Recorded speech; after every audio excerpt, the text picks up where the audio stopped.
tous pour cette deuxième réunion, cette deuxième rencontre avec les 6 finalistes du prix Libraire en scène. Donc cette année, encore une fois, on va avoir du mal à tous se réunir à 400 ou 500 dans un grand théâtre comme on l'a fait depuis des années.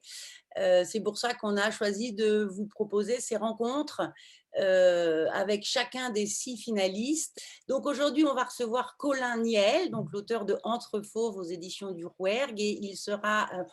Colin, vous pouvez lever la main, comme ça tout le monde vous voit.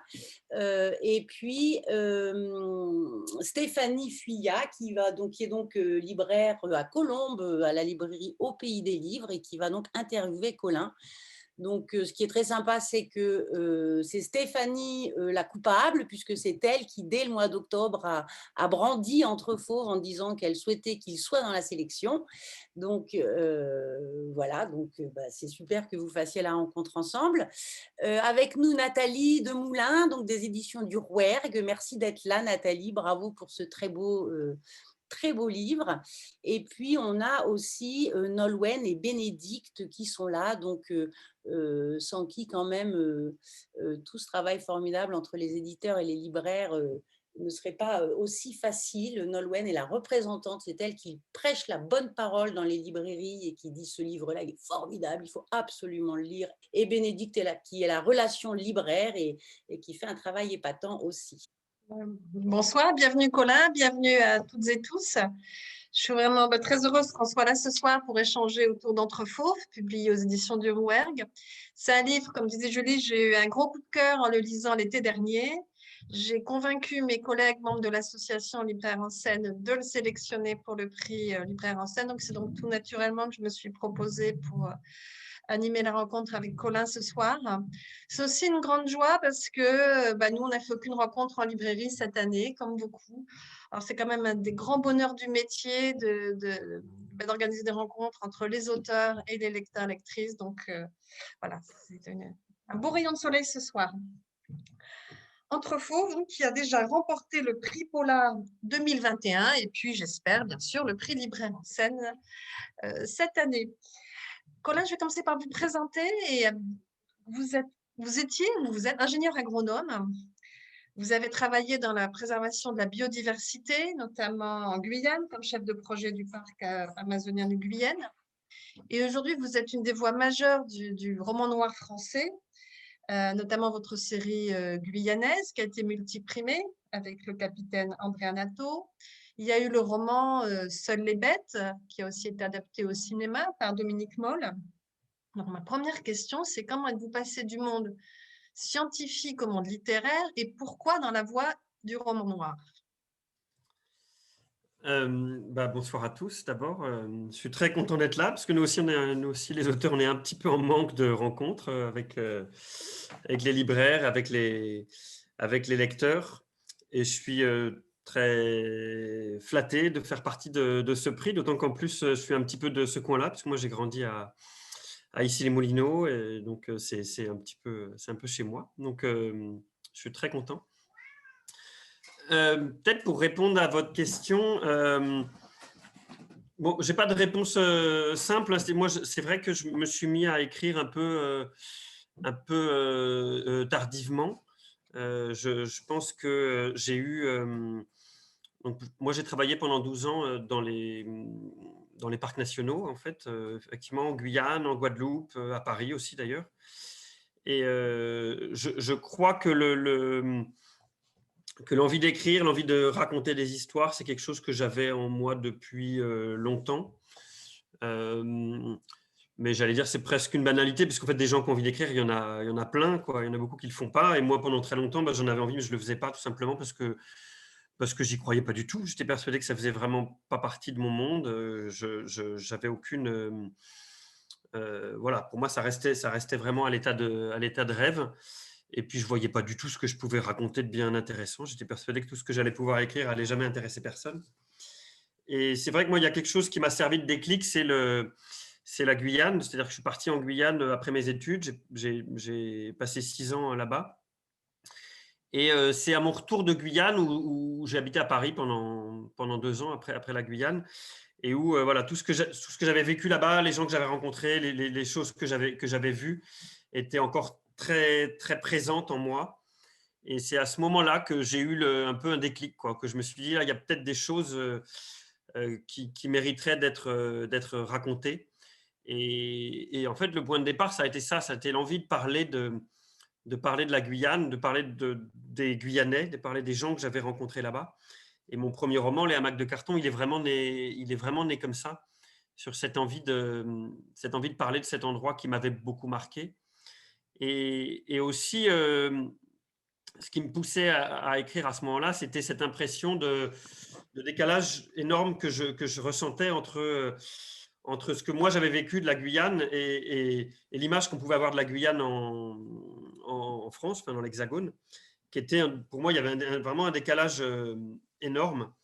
Et donc voilà, tout est parti de là. Donc je pense qu'après, aujourd'hui, après on évolue, hein, j'écris plus forcément pour les mêmes raisons, j'ai d'autres choses qui me poussent à écrire, d'autres sujets que j'ai envie d'aborder, puis plus on écrit, plus on s'écarte un petit peu des sujets qui nous ont lancés au départ. Mais pour moi, ça a vraiment été le déclencheur. Le point de départ, ça a été celui-là. Après, pourquoi le polar je ne sais pas vraiment. En fait, moi, c'est venu assez naturellement au départ. Je ne me suis pas posé vraiment la question. Je crois quand même qu'aujourd'hui, le roman noir, c'est un genre littéraire dans lequel je me reconnais assez bien. C'est-à-dire une littérature qui raconte vraiment des histoires, une littérature qui est très proche du réel. Je trouve que c'est aujourd'hui la littérature qui parle le mieux du monde dans lequel on vit, des crises qu'on traverse. En tout cas, c'est l'impression que j'ai. Mais en réalité, quand je commence à écrire un livre, moi, je ne me pose pas vraiment la question du genre, en fait. J'essaie juste d'écrire un livre. C'est déjà pas facile, quoi. Après, savoir si c'est du roman noir, si c'est du polar, si c'est du fantastique, de la science-fiction, je considère que ce n'est pas mon travail, quoi.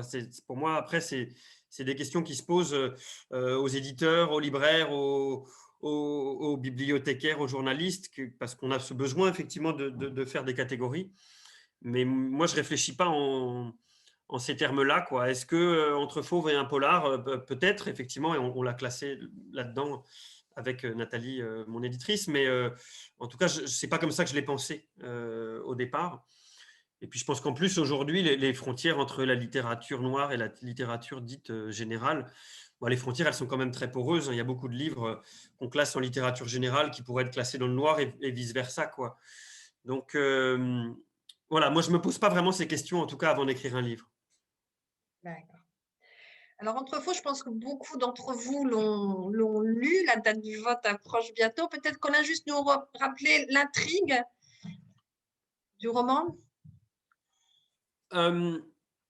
Alors, oui, c'est un roman qui se déroule sur 2 périodes et sur 2 territoires en parallèle.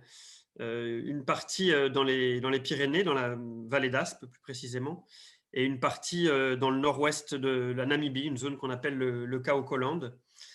Et le point de départ du roman, qui est en fait le point de départ aussi de la conception du livre tel que je l'ai conçu, c'est sur les réseaux sociaux, un jour apparaît une photo d'une jeune femme qui pose à côté d'un lion qui, semble-t-il, elle a abattu. Donc une photo comme je pense beaucoup d'entre nous en ont déjà vu circuler sur les réseaux sociaux de ces chasseurs européens qui vont chasser la grande faune en Afrique. Et l'idée, c'est qu'à partir de cette photo, deux fils vont se dérouler. Le premier, c'est comment on est arrivé à cette photo, quelle est l'histoire de cette chasseuse, quelle est l'histoire de cette chasse, quelle est l'histoire de ce lion. Et l'autre fil, c'est quelles vont être les conséquences de cette photo et quelles réactions elles vont pouvoir provoquer chez notamment un personnage qui s'appelle Martin, qui est, lui, garde dans le parc national des Pyrénées et violemment anti-chasse, très remonté contre les chasseurs et l'impact qu'ils peuvent avoir sur la biodiversité à l'échelle de la planète, et qui va se lancer à la poursuite, à la recherche d'abord, puis à la poursuite de cette jeune femme. Je ne sais pas si ça résume assez bien l'histoire, mais Oui, enfin, je pense. Bon, c'est ça l'histoire. donc, les personnages, donc il y a Martin, il y a Apolline, et puis il y a un jeune Africain et le lion Charles.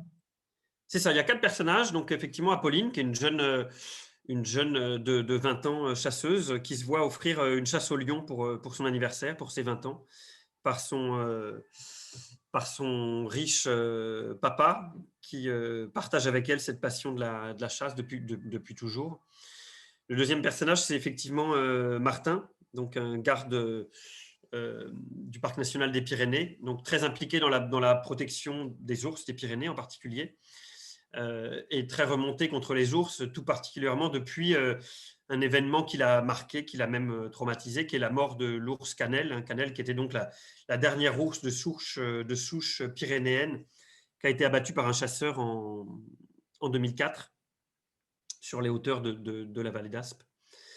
Le troisième personnage est effectivement un jeune berger Imba. Donc, les Imba sont un peuple qui vit dans le nord-ouest de la Namibie, donc dans cette zone-là, qui lui commence le roman avec l'attaque de son troupeau de chèvres, enfin du troupeau de son père en fait, par un lion. Et en fait, en une nuit, l'intégralité de son troupeau se voit décimée par ce lion. Et donc, en fait, en pratique, c'est toute la fortune de son père et toute la fortune de sa famille qui disparaît comme ça en une seule nuit. Et donc, ce jeune Imba, à la fois en colère contre le lion, à la fois en colère contre son père pour plein d'autres raisons, va se mettre en tête de tuer ce lion et de venger, en fait, de venger son troupeau. Et donc de le tuer, évidemment, avant que cette fameuse chasseuse française qui est en train d'arriver en Namibie pour l'abattre, ne l'abatte avant lui. Et puis, il y a Charles. Évidemment, il y a un quatrième personnage qui ouvre le roman, qui s'appelle Charles. Je remets sur la couverture, hein, rappelez-vous cette magnifique couverture. Voilà, et donc Charles est un lion. Donc un lion du nord-ouest de la Namibie. Donc c'est une population de lions très particulière, ce qu'on appelle les lions du désert. C'est des lions qui sont adaptés à la vie dans le désert. Charles est un vieux lion mâle, solitaire, qui a été exclu de son clan par deux lions plus jeunes et plus vaillants que lui, comme ça arrive souvent chez les lions, et qui, poussé par une sécheresse qui s'abat sur ce territoire, une sécheresse sans précédent, une sécheresse qui qui décime elle aussi les animaux sauvages et tout le gibier, se retrouve pour survivre poussé à se rapprocher de plus en plus des hommes et de leurs troupeaux, qui sont pour lui une source de nourriture inespérée, et qui va se mettre à causer de plus en plus de dégâts sur ses troupeaux. Est-ce que moi, je vais vous proposer, Colin, de nous lire un passage justement où c'est Charles qui est en scène? Oui, alors peut-être juste avant de le lire, la structure du roman, c'est un roman qui est écrit en grande majorité à la première personne, où on change de point de vue, où on passe du point de vue d'Apolline à celui de Martin, à celui du jeune Imba. Et effectivement, le quatrième personnage, Charles, a une voix propre, même si ce n'est pas la première personne, il ne s'exprime pas en tant que tel. Mais on suit également son histoire. Donc, je vais vous lire un petit passage. Je suis désolé, je n'ai pas le livre entre les mains, donc je vais lire à l'écran. J'espère que ça ne va pas vous faire un peu bizarre. Donc, j'y vais.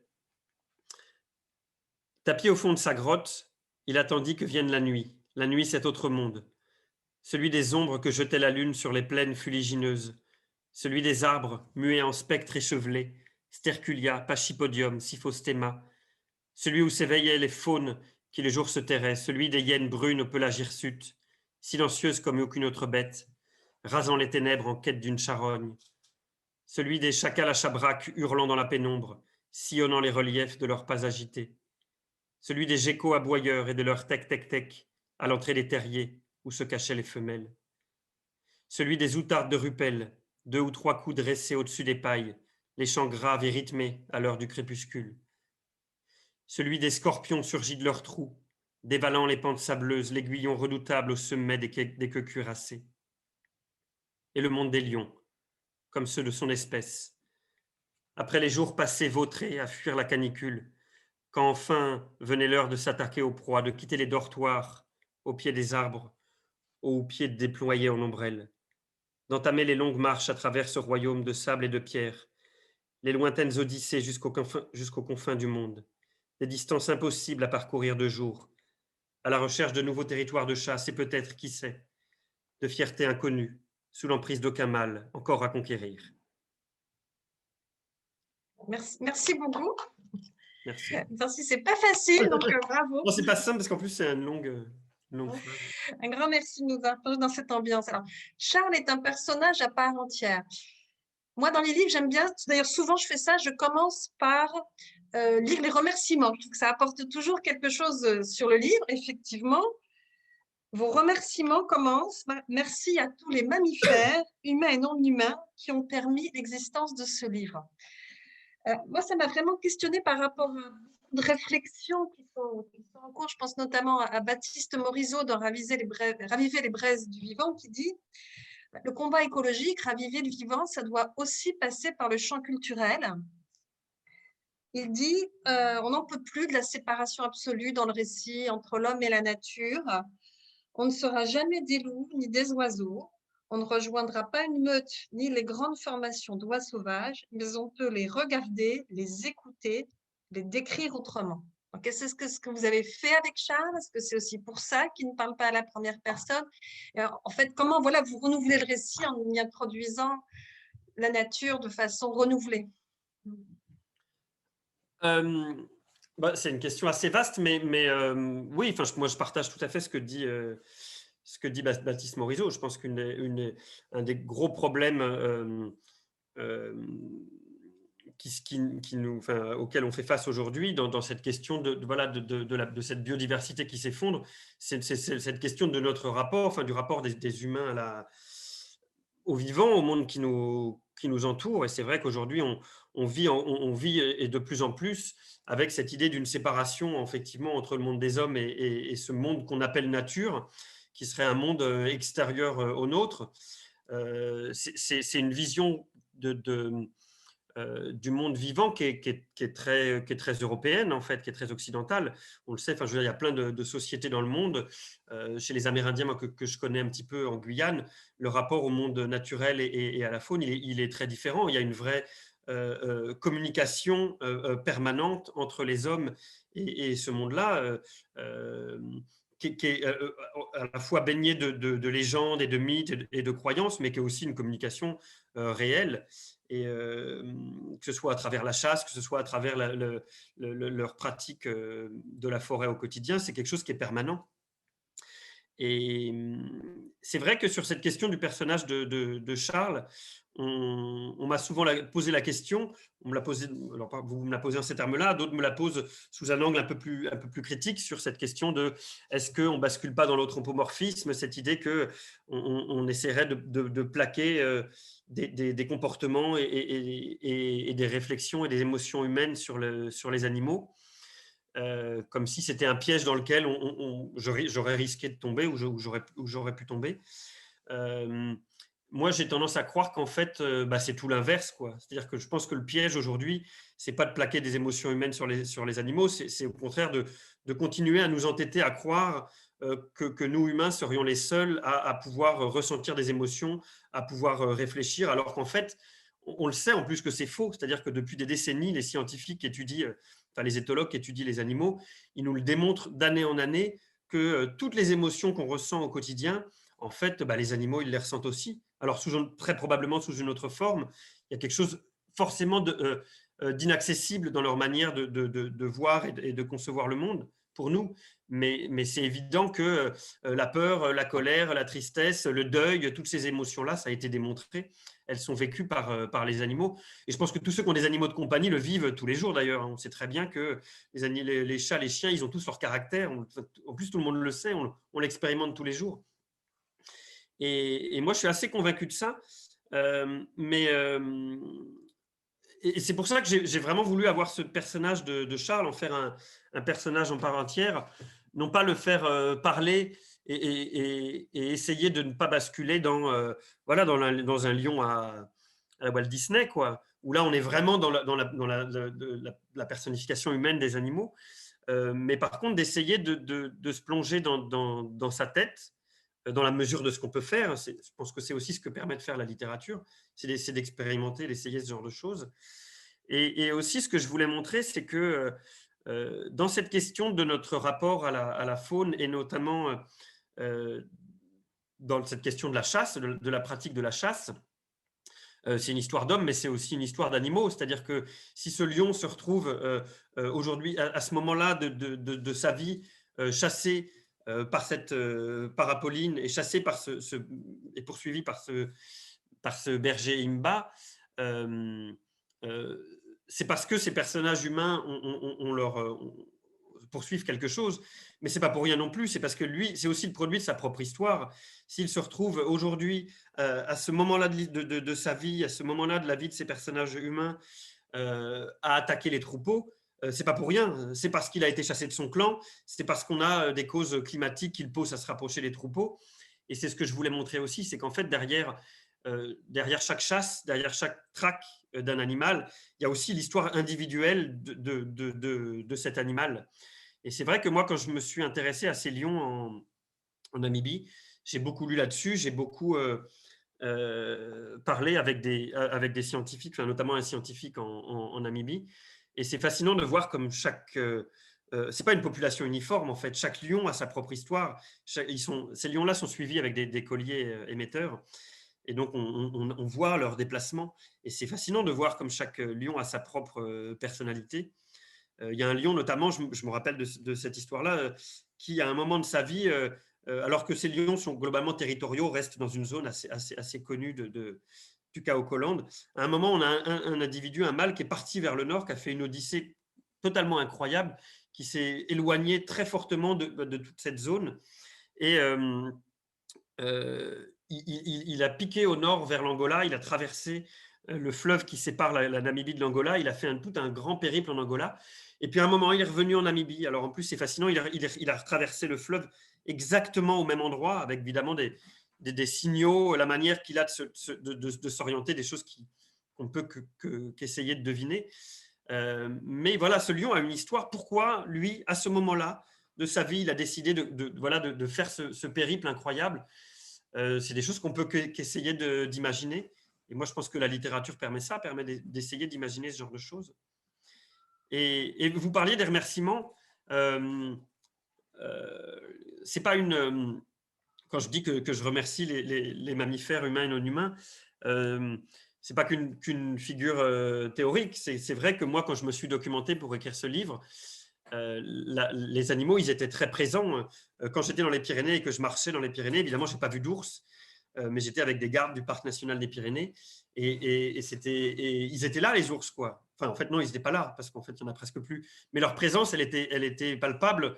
On était à l'affût de la moindre trace, et on avait une forme de communication avec eux, à essayer moi je ne suis pas un spécialiste bien sûr, hein, mais avec les gardes avec qui j'étais, à essayer de déchiffrer les traces qu'ils peuvent laisser sur le territoire, d'être derrière eux, et c'est aussi une forme de communication. Et le lion Charles, le prénom de ce lion, enfin le nom de ce lion, est directement inspiré d'une lionne qui s'appelait Charlie, que moi j'ai eu la chance de croiser sa route en Namibie avec ce scientifique que j'ai rencontré. Et cette rencontre avec la lionne, moi, c'est quelque chose qui m'a marqué, que je garde en moi. Je n'irais pas dire qu'on a vraiment noué quelque chose ensemble, mais il s'est passé un truc, en tout cas en moi, pour elle, évidemment, très probablement beaucoup moins. Mais je pense qu'effectivement, ce lien au monde vivant qui nous entoure, il est essentiel, et c'est une des choses qu'il faut qu'on arrive à retrouver. J'en suis persuadé, ouais. Je suis désolé, j'ai été un peu long, mais... J'ai au cœur du récit.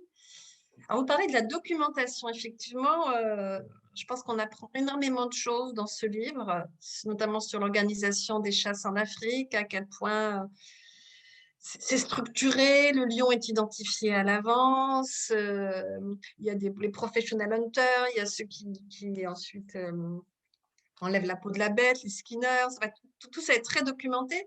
On apprend aussi des choses sur l'armement. Moi, j'étais presque, j'aurais bien aimé une image de l'arc, une photo de l'arc dans le livre. Moi, je me suis arrêtée de lire à ce moment-là pour faire des recherches sur Internet pour essayer de comprendre, et je n'ai pas encore bien tout compris, mais comment fonctionnait cet arc qui n'a rien à voir avec, celui de Robin des Bois.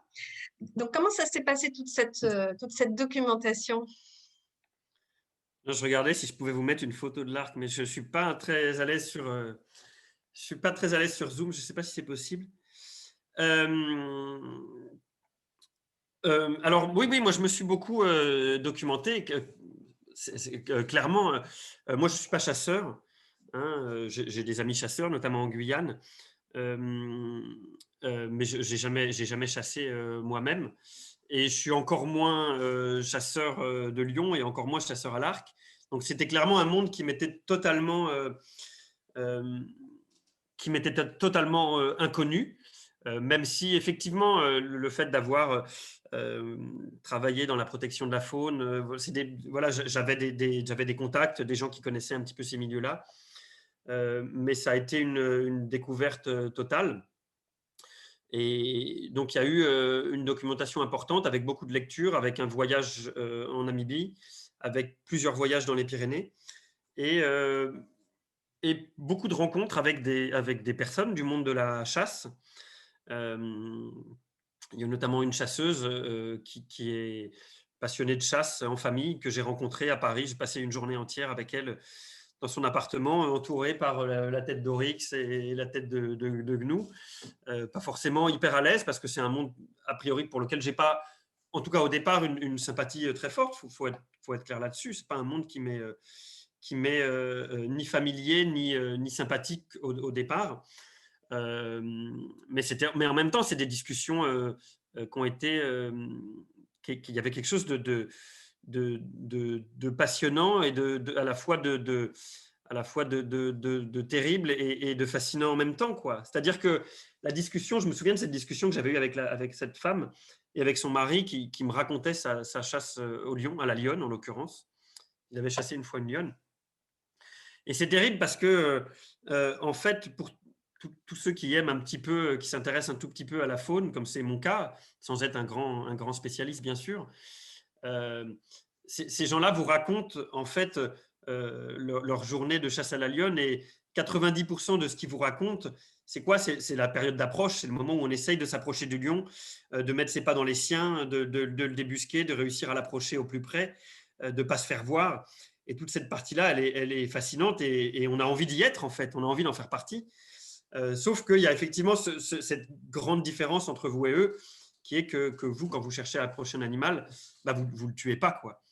Et donc, je trouve qu'il y a quelque chose de très troublant, en fait, là-dedans, dans cette, à la fois de cette proximité très forte qu'il peut y avoir entre de simples naturalistes et des chasseurs, cette même passion pour la recherche de l'animal, pour l'approche, cet intérêt et cette connaissance qu'il y a aussi de la faune, et en même temps cette différence immense qui est le fait de donner la mort, en fait, tout simplement, quoi. Mais c'est vrai que c'était des rencontres qui étaient assez,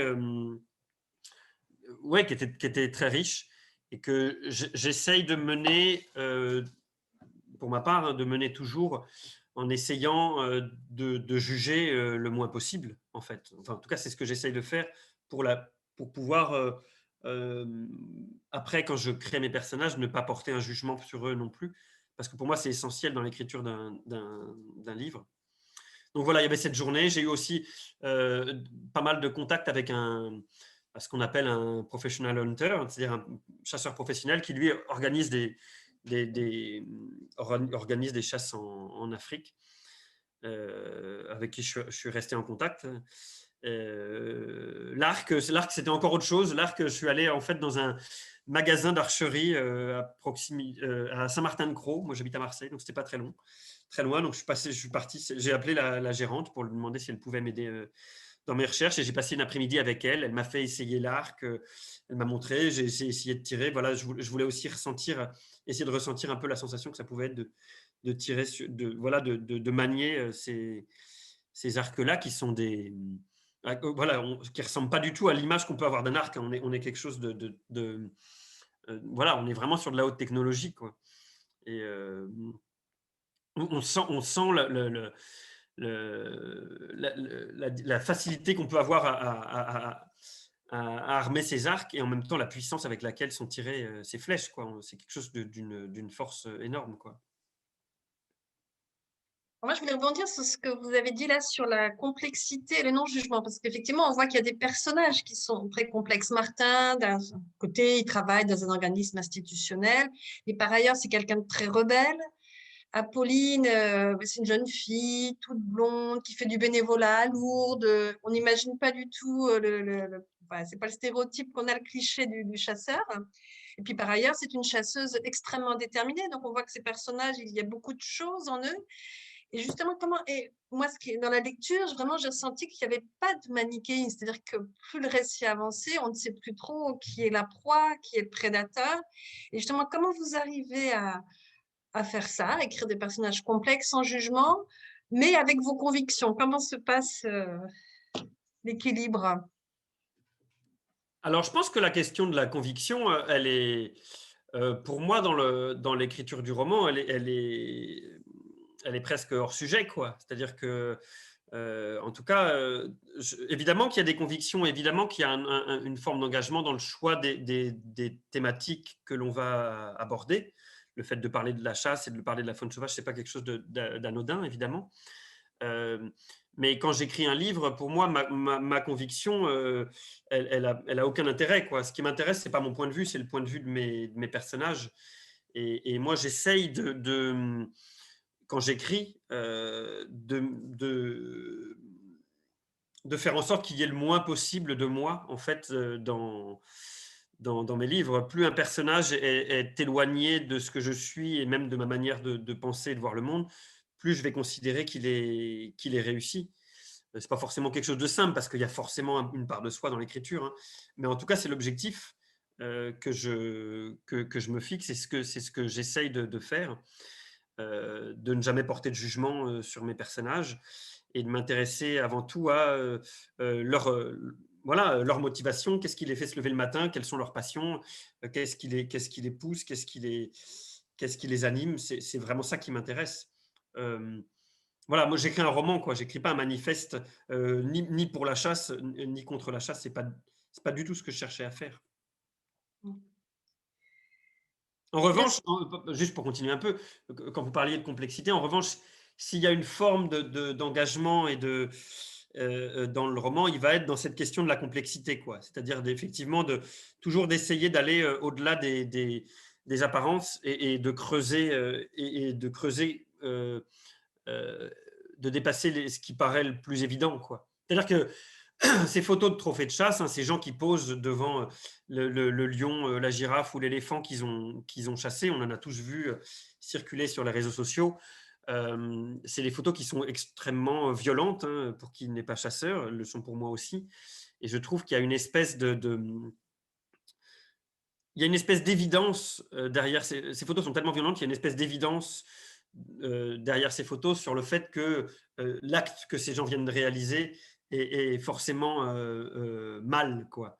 Je pense que ça paraît évident. Et moi, ce qui m'intéresse, c'est d'essayer justement de dépasser ça et d'aller derrière les évidences, non pas pour arriver à la conclusion que ce qu'ils ont fait est bien, mais de montrer qu'en tout cas, c'est plus complexe que ça. En tout cas, on peut, dans certains cas, se mettre à douter et à voir les choses peut-être un tout petit peu différemment. Il y avait aussi une question qui m'intéressait, c'était sur l'ancrage géographique et la construction, parce qu'il y a deux territoires très forts, les Pyrénées et la Namibie. Je repensais à Seules les bêtes, où il y avait aussi comme ça deux territoires très, très différents qui tout d'un coup rentraient en contact par le biais de l'histoire. Pourquoi cet ancrage dans des territoires et cette dualité, on va dire, entre deux territoires comme ça? Alors, je pense que l'ancrage territorial, et notamment dans des territoires plutôt naturels et ruraux, effectivement, ça, c'est quelque chose qu'on retrouve dans tous mes livres, qui n'est pas forcément toujours pensé au départ, mais spontanément, c'est vrai que moi, je suis attiré beaucoup plus par les territoires naturels et ruraux, de par, je pense, mon parcours, mon histoire personnelle. J'ai beau être très citadin de naissance, j'ai vécu vraiment au milieu du béton, mais c'est vrai que c'est de ça que j'ai envie de parler. Et c'est vrai que la question du rapport qu'entretiennent les hommes avec le milieu dans lequel ils vivent, avec leur environnement, avec voilà, tout le monde vivant qui est autour d'eux, la façon dont ces milieux façonnent les hommes et la façon dont les hommes en retour peuvent façonner les milieux qui les entourent. Oui, moi, c'est quelque chose qui m'intéresse énormément, dont j'ai toujours envie de parler. Je pense c'est un sujet infini, quoi, et donc j'ai, je pense, un tropisme naturel vers ces questions-là. Après, la dualité, c'est ce mélange des territoires. Je ne sais pas. Je pense que c'est vrai qu'il y a une question qui m'intéresse énormément, c'est la question de la rencontre des mondes, quoi. La façon dont des mondes qu'a priori tout oppose peuvent se rencontrer, et qu'est-ce qui se passe à ces points de rencontre, quoi. C'est des choses que je retrouvais aussi, enfin, que j'essayais aussi de creuser un petit peu dans mes romans guyanais, à l'échelle de la Guyane, la rencontre entre les jeunes Amérindiens qui grandissent dans leur village natal sur le fleuve Maroni, donc voilà, avec une vie vraiment encore proche des fleuves et de la forêt, et qui, au moment où ils deviennent lycéens, sont projetés à Cayenne, dans cette ville voilà, qui est un monde qui leur est étranger. On a là aussi un choc qui est extrêmement violent et qui n'est pas sans conséquences, d'ailleurs, humaines et sociales sur ces populations. Et oui, cette question de la rencontre entre la tradition et la modernité, entre l'Occident et les pays du Sud, c'est des questions qui m'intéressent beaucoup, parce que je pense qu'une grande partie des défis qui s'ouvrent à nous pour les années à venir, ils sont aussi là-dedans, quoi, dans cette capacité qu'on va avoir à se parler les uns les autres. Mais c'est valable aussi à l'échelle de la France, sur cette fracture qui me fait très peur entre différentes France, quoi, et notamment entre la France des villes et la France des campagnes, qui se creuse, moi, je trouve, de plus en plus, même si on a ce retour des citadins vers ces nouveaux néo-ruraux, quoi, mais cette rencontre entre entre le monde rural et le monde citadin, c'est aussi, je pense, une question importante, quoi. Et alors, un des outils, ce sera ma dernière question avant de vous laisser la parole, un des outils de cette rencontre, alors est-ce qu'il est positif ou négatif, c'est les réseaux sociaux, parce qu'effectivement, tout démarre avec une photo, et de là, il va y avoir une réaction en chaîne, il va y avoir des réactions de violence, il va y avoir la quête de Martin. Votre regard sur les réseaux sociaux, justement, dans ce... En fait, moi, ce qui m'intéressait, c'était pas les réseaux sociaux en tant que tels, quoi. C'était surtout pour revenir un petit peu à ce que je disais juste avant, c'est que, en fait, cette rencontre entre des mondes que tout oppose, c'est aussi ce que permet les réseaux sociaux, pour le meilleur et pour le pire parfois, hein. Mais c'est que les réseaux sociaux rapprochent, en fait, les mondes autant qu'ils nous éloignent les uns des autres parfois. Et de voir que grâce à Internet, le monde entier est connecté et se retrouve beaucoup plus petit qu'il ne l'était, quoi. C'est-à-dire cette capacité à créer des relations presque instantanées entre, en l'occurrence, la Namibie et les Pyrénées, entre fauves. Et ce qui m'intéressait, c'était de voir comment on peut passer, enfin, comment se fait le passage, en fait, du monde virtuel au monde réel, quoi. Comment sur les réseaux sociaux, on reste protégé par nos écrans. On peut plus facilement se lâcher, que ce soit pour déverser notre colère ou au contraire envoyer n'importe quoi pour faire rire les gens. Mais moi, la question que je me posais, c'était lorsque on éprouve une colère et de la haine pour une personne qu'on voit sur les réseaux sociaux, on est protégé par l'écran, et si jamais on se rendait compte que cette personne, en fait, c'est notre voisine, qu'elle habite juste à côté et qu'on peut potentiellement aller à sa rencontre, comment elle va se passer, cette rencontre, quoi. est-ce qu'elle va se passer comme on pourrait l'imaginer si on lisait ce que racontent les gens sur Internet, ou est-ce que au contraire la barrière de l'écran va continuer à faire, voilà, ce rempart que constituent les écrans va continuer d'agir, quoi. Et c'était vraiment ça l'idée de Martin qui traque sur Internet et dans le monde virtuel ces chasseurs de trophées, voilà, c'est devenu son quotidien. Mais si demain il se rendait compte que cette chasseuse qui lui inspire voilà, toute la haine du monde, en fait, elle est très proche de lui. Comment il va réagir et comment ça va se traduire en acte, en fait. Un grand merci. Et puis, Julie, je te laisse peut-être animer maintenant. Il y a des questions. Que pense l'auteur des fermes où on élève des lions pour les lâcher devant de riches chasseurs, comme cela semble être le cas en Afrique du Sud? Quelle interaction avec les lions sauvages? Alors, c'est d'actualité. Je ne sais pas si vous avez vu, l'Afrique du Sud vient de décider d'interdire cette chasse-là, justement. C'est une pratique qui n'existe, à ma connaissance, pas en Namibie, mais qui est assez présente en Afrique du Sud. C'est ce qu'on appelle la chasse en boîte. C'est effectivement des lions qui sont élevés pour être chassés.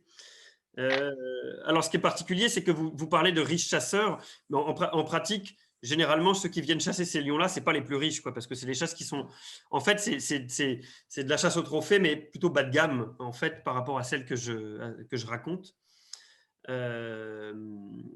Enfin, moi, évidemment, là, pour le coup, j'ai aucun doute sur le fait que c'est un mode de chasse qu'il faut bannir, quoi. On est pour moi dans… ce mode de chasse-là, pour moi, c'est la même chose que le passage de l'élevage à l'élevage industriel sur la viande qu'on mange tous les jours, quoi. C'est-à-dire que là, on a basculé dans quelque chose qui n'aurait jamais dû exister. Moi, je suis assez convaincu de ça, quoi. Je pense que la chasse telle que je la décris en Namibie, où on se retrouve sur un lion, ce qu'on appelle un animal problématique, un lion qui cause des dégâts importants sur les troupeaux, où on est sur une population de lions sauvages qui en plus est en extension, qui est une population qui se porte très bien. Là, la question de la chasse au trophée, je considère qu'elle peut se poser, qu'on peut discuter. Mais cette chasse en boîte, pour moi, voilà, il faut arrêter ça, parce qu'en plus, on est dans des conditions de détention des animaux qui sont terribles. Parfois, les animaux sont même à moitié drogués pour pouvoir être chassés sans difficulté. Parfois, on les tire même à travers le grillage pour pouvoir être sûr de pouvoir les abattre. Voilà, quoi, ce que je peux vous en dire. Alors, il y a d'autres petites questions, puis on laissera peut-être la parole Ah, ça y est, je vous ai perdu, pardon. Aux personnes qui sont sur Zoom. Je vais vous relayer les questions qui sont posées sur Facebook, enfin, plus des remarques et des éloges, en fait, hein, Colin, mais ça fait du bien. Et Pierre-Olivier nous a quand même envoyé une photo de l'arc, donc je vais vous la partager quand même. Voilà. Est-ce que tout le monde voit l'arc ? Ah oui, c'est bien lui. Ça y ressemble bien, ouais. Bon, voilà, si tout le monde, ça permet à tout le monde de voir l'arc, on ne va pas faire un exposé dessus, hein, mais sinon, je voulais… Bernadette sur Facebook qui dit vous les rendez très bien, les points de vue de vos personnages, et elle aimerait bien savoir, mais je ne dis pas la suite parce qu'elle nous raconte la fin. Donc, on ne va pas le dire. Et sinon, elle nous disait juste avant, bravo pour ce roman où tous les personnages ont une vraie identité, y compris le lion. Belle chasse, gros suspense, j'ai adoré. Alors, vous avez dû voir passer aussi sur le fil du Zoom, Colin, quelques questions, et notamment, y aura-t-il une suite ? Alors d'abord, merci beaucoup pour les compliments, ça me touche beaucoup. Non, il n'y a pas, enfin, pour l'instant, il n'y a aucune suite qui est prévue à ce roman, quoi. En tout cas, je l'ai pensé vraiment comme un roman qui se suffit à lui-même. Bien sûr, on a toujours quand on quitte les personnages avec qui on a passé 2 ans, enfin moi 2 ans en l'occurrence, forcément on a toujours envie de savoir qu'est-ce qui leur arrive après. On ne peut pas s'empêcher d'imaginer la suite de leur vie, mais de là à dire que ça pourrait que ça pourrait faire un roman, non, j'y crois pas. Enfin, c'est pas l'idée en tout cas. Bon. Bon, peut-être que vous nous direz à la fin quand sort le prochain, à défaut de suite. En tout cas, on va attendre. Et puis, on a Nathalie qui est là. On va vous travailler un petit peu. Mais on va... Est-ce que quelqu'un souhaite poser une question? Je voulais intervenir. Je voulais dire que je n'ai pas du tout lu ce roman comme un polar. Au départ, j'ai vu dans sa construction une sorte de construction sous forme effectivement de thriller. Mais très, très vite, pour moi, c'était construit comme une tragédie. Et ça se termine pour moi de manière tragique. Assez vite, quand même, j'ai été prise par l'envie de connaître la fin de ce livre. Je suis anti-chasse aussi, et effectivement, vous ne prenez pas parti, mais ça fait réfléchir. Merci. Merci beaucoup. Après, est-ce que c'est, encore une fois, hein, comme je le disais tout à l'heure, hein, vous me dites, je ne l'ai pas lu comme un polar. Moi, je ne l'ai pas écrit comme un polar, quoi. Voilà. Et il me semble que, après, qu'est-ce qu'est vraiment un roman noir? Vous parlez de tragédie. Pour moi, les tragédies, c'est du roman noir, quoi. Voilà. Je veux dire, donc, je pense que quand même le roman noir en France continue quand même un peu de souffrir d'une image de littérature un petit peu bas de gamme qu'on a essayé de lui coller pendant très longtemps. Mais aujourd'hui, je veux dire, dans ce qu'on appelle le roman noir, à supposer que c'est un sens en France, on a en France de très grands écrivains, quoi. Donc, enfin, voilà, c'est vraiment. À vrai dire, ces questions de catégorie, elles n'ont pas tant de sens que ça, hein. Moi, je suis assez convaincu de ça, hein. Est-ce que quelqu'un d'autre souhaite intervenir? Oui, est-ce que vous saviez déjà quelles seraient toutes les phases de cette histoire et jusqu'à sa fin, enfin la fin sans doute, mais ou est-ce qu'à un moment donné, vous avez été aussi pris par chaque personnage et les spécificités de chaque personnage et vous aussi, vous aviez au départ peut-être un parti pris, comme je vois beaucoup de personnes là qui commentent en disant qu'ils sont contre la chasse. Moi, pas forcément. Je suis pas chasseuse. J'avais passé mon permis de chasse, mais j'ai jamais chassé parce que j'ai trouvé que c'était très intéressant pour connaître la nature et connaître les animaux sans pour autant être là pour prélever des animaux. Donc, est-ce que au fil de votre processus d'écriture, vous êtes laissé porter par l'histoire ou est-ce que vous avez réussi à ne pas dériver par rapport à un fil conducteur que vous étiez peut-être fixé? Alors, moi, dans la construction d'un roman, je pense que j'ai une manière de travailler qui est un petit peu, enfin, moi je la trouve un peu chaotique, mais enfin, je pense que c'est quelque chose d'un peu intermédiaire entre un écrivain qui aurait un plan auquel il se tient très précisément et quelqu'un qui a une écriture beaucoup plus libre. Moi, je fais pas de plan, mais j'ai quand même globalement une histoire en tête avant de commencer à écrire. Généralement, j'ai le début, j'ai la fin, même si pour Entre Fauves, elle a un peu évolué la fin par rapport à ce que j'avais imaginé au départ. J'ai quelques scènes un petit peu importantes au milieu, mais il y a forcément beaucoup de flou. Et en particulier, mais avant de commencer à écrire, mes personnages sont beaucoup moins bien, enfin, sont très flous en fait, hein. J'ai vraiment cette impression que pour connaître vraiment ces personnages, il faut avoir passé du temps avec eux. Et en fait, il faut arriver à la fin du livre, quoi. C'est-à-dire que les personnages, au départ, ils ne sont pas du tout définis. On écrit, puis petit à petit, ils s'affinent. Et c'est seulement, pour moi, quand on écrit, quand on écrit les dernières phrases qu'on les connaît vraiment. Et là, il n'y a plus qu'à tout recommencer, quoi. C'est-à-dire à tout reprendre depuis le début pour essayer de leur donner, pour lisser tout ça et leur donner une cohérence. mais moi, je peux dire, ça m'est arrivé dans tous mes livres d'avoir des changements très importants sur mes personnages au cours de l'histoire. J'ai des hommes qui sont devenus des femmes, j'ai des noirs qui sont devenus des blancs. Enfin, j'ai eu des choses comme ça, parfois en milieu de livre, quoi. Parce qu'on se rend compte qu'effectivement, on avait mal pensé les choses, qu'on n'avait pas bien vu enfin voilà, qu'on avait mal vu les choses au départ. Voilà. Sur la question de la chasse, moi, je me considère pas non plus comme anti-chasse. Encore une fois, moi, j'ai des amis chasseurs autour de moi. Moi, je pratique pas du tout la chasse. C'est pas quelque chose que, voilà, ça fait pas partie de mon quotidien. Je suis personnellement extrêmement remonté contre beaucoup de pratiques de chasse en France en particulier, soit qu'elles s'attaquent à des espèces qui, à mon sens, ne devraient pas être chassées pour des raisons écologiques, soit par rapport à certaines techniques de chasse que je considère comme vraiment cruelles. Mais ce n'est pas une opposition de principe à la chasse. Voilà, donc, et en tout cas, le but n'était pas du tout d'écrire un livre, un plaidoyer anti-chasse, ça c'est certain. Moi, je voulais intervenir. Moi, j'avais offert ce livre.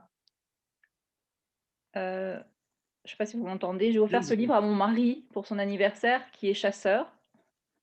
Et il a été passionné en fait par cette histoire. Et moi, j'ai trouvé, pour l'avoir lu du coup pour le prix, que justement, c'était vraiment ce constat que vous faisiez sur les différents points de vue et sans aucun jugement était très intéressant en fait. Et finalement, c'est vraiment l'histoire en elle-même par laquelle on est pris et il faut aller jusqu'au bout. Moi, je l'ai lu en 2 jours, je crois. Ça a été très, très rapide parce que j'étais prise par l'histoire.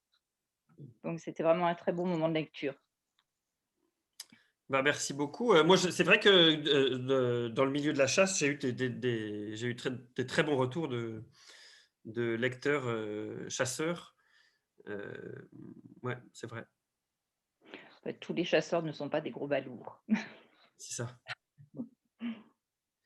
Je vois une question là sur qui me dit est-ce que Johanna Clermont a été votre source d'inspiration?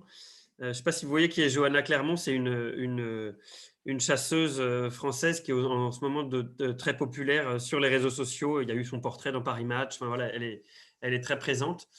Et donc la réponse est non, c'est-à-dire qu'en fait j'ai découvert l'existence de Johanna Clermont après la sortie du livre. Mais j'avoue que je suis assez troublé par la quantité de points communs entre… C'est elle qui s'inspirait de vous, Colin. Peut-être, c'est ça. Je suis assez troublé par la quantité de points communs parce que voilà, c'est une chasseuse. D'abord, c'est une femme. Elle est jeune, elle est blonde, elle habite dans les Pyrénées comme Apolline. Elle est étudiante en droit comme Apolline. C'est vrai que c'est assez troublant, quoi. Mais non, ça n'a pas du tout été une source d'inspiration parce que je ne connaissais pas son existence. Ça arrive des choses comme ça des fois, mais… Faudra creuser, hein, quand même. Alors, il est 8h, donc est-ce qu'on a encore une ou deux questions ou est-ce que… Il est 8h, il est 7h, pardon. Est-ce que, voilà, ça va toucher à sa fin tranquillement, mais on a encore le temps pour une ou deux petites questions. Voilà, et si, je ne vois pas sur Facebook, et sinon peut-être du coup, Colin, vous pouvez nous parler de vos projets pour l'après entre fauves, l'après Covid. Pas beaucoup, mais un petit peu. Non, je suis en train de… Il y a mon éditrice qui est là, donc je ne sais pas ce que je peux… Ouais. Je me sens un peu sous surveillance. Non, je suis en train d'écrire. J'allais dire terminer, mais non, en fait, je suis en train d'écrire un roman qui devrait sortir début 2022, premier trimestre 2022. Voilà une excellente nouvelle. J'avais une question un peu liée à ça, mais je ne voulais pas être indiscrète.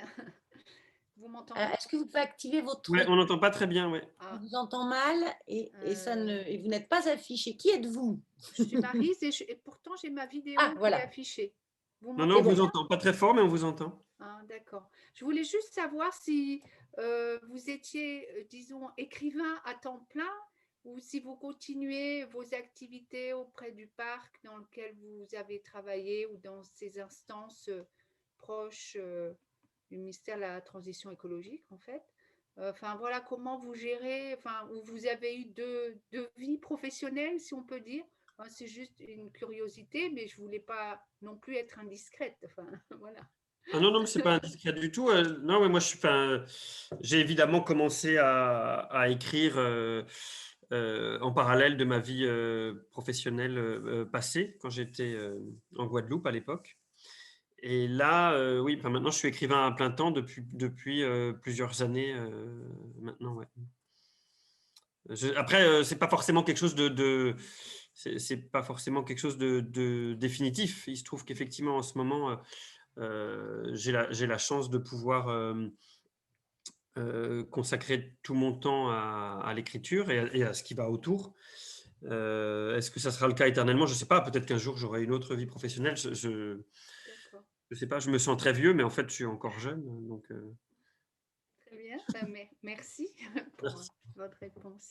En tout cas, Colin, ça fait 9 ans que le prix des libraires en scène existe et je crois, sauf une fois en 9 ans, c'est la première fois qu'on a un polar ou un roman noir et ça nous fait extrêmement plaisir. Je pense que ce sont les jurés qui s'exprimeront, hein, qui nous diront, mais les quelques retours dont j'ai entendu parler en librairie, la présence de Entre Fauves dans cette sélection est très bien accueillie parce que ça la rend très éclectique et c'est une belle entrée au roman noir et au polar. Donc nous, on est très heureux de ça. bah, merci, ça me fait très plaisir.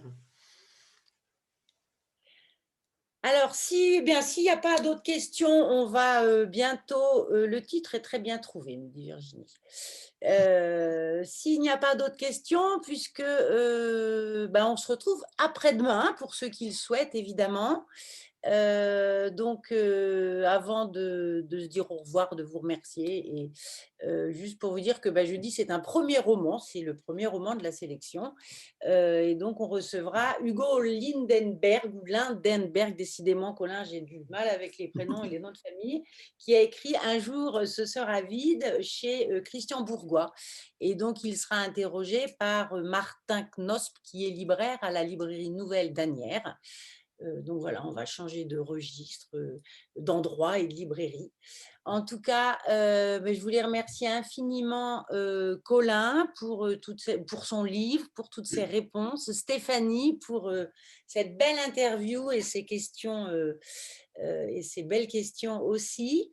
Merci à Nathalie d'être avec nous. Ça y est, je l'ai perdu, mais je pense que je vais afficher le… Voilà. Voilà. Merci Nathalie Desmoulins d'avoir été là, Nolwenn, toute l'équipe du ROUERG et de la diffusion Actes Sud. Merci à tous. Ouais, merci beaucoup. Et bravo pour tout ce que vous publiez. Et je pense que c'est l'heure de l'apéro, donc on va vous laisser chacun à votre apéro. Merci beaucoup en tout cas. Merci d'avoir été tous là. Merci.